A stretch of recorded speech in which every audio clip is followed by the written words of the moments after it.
Calvin cycle is named after the American scientist Melvin Calvin, who worked out the details of this remarkable cycle. Because the Calvin cycle does not require light, these reactions are also called the light-independent reactions. The Calvin cycle takes place in the stroma of a chloroplast. Stroma is the space outside the thylakoid membrane.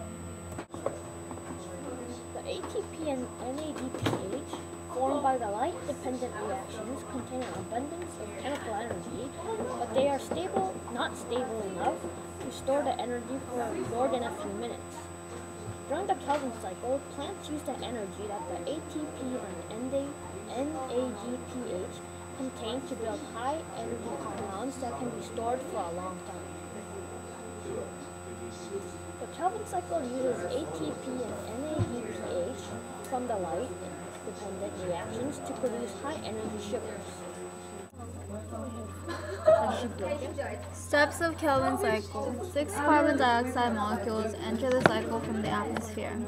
The carbon dioxide molecules combine with 6 5-carbon molecules. The result is 12 3-carbon molecules.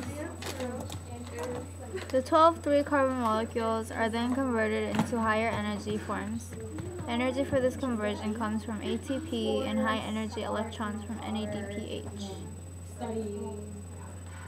2 of the 12 3-carbon molecules are removed from the cycle. The plant cell uses these molecules to produce sugars, lipids, amino acids, and other compounds needed for plant metabolism and growth.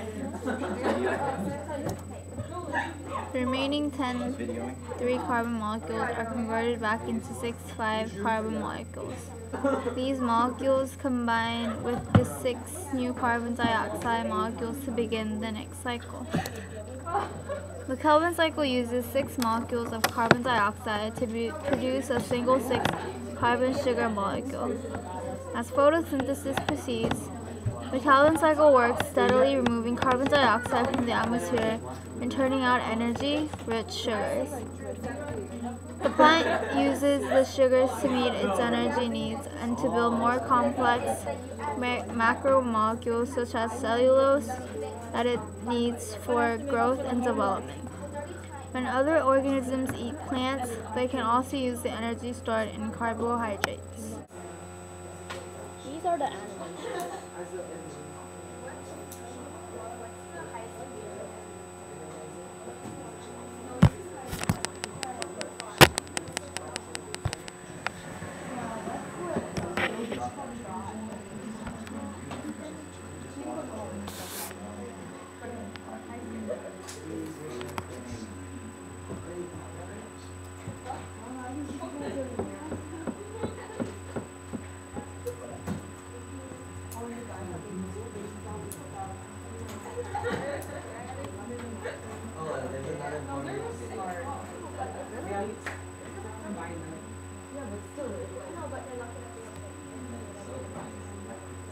Okay, take 5 minutes and go look at the other table. Send a couple of people go look at the other table and what they're doing.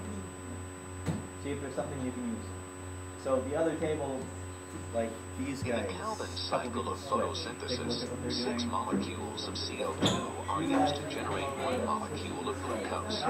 In these reactions, each CO2 molecule is joined to a molecule of the CO2 acceptor, ribulose bisphosphate, or RUBP, which then splits into 2 molecules of 3-phosphoglycerate.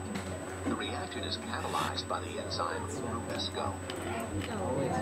ATP, which is produced during the lipase phosphate groups to these molecules, resulting in 1,3-bisphosphoglycerate. NADPH, which is also produced during the light reactions, donates electrons to these 3 carbon molecules, resulting in glyceraldehyde 3-phosphate. Glyceraldehyde 3-phosphate is used to form the 6-carbon sugar glucose and other products of photosynthesis. However, it's also used in a complex series of reactions that produce a new supply of the CO2 acceptor RUBP. The regeneration of each RUBP molecule requires a molecule of ATP. The cycle is now ready to proceed again. Notice that the Calvin cycle produces ADP and NADP+, both of which are needed for the light reactions of photosynthesis. Thus, the two pathways, the light reactions and the Calvin cycle, are tightly coupled.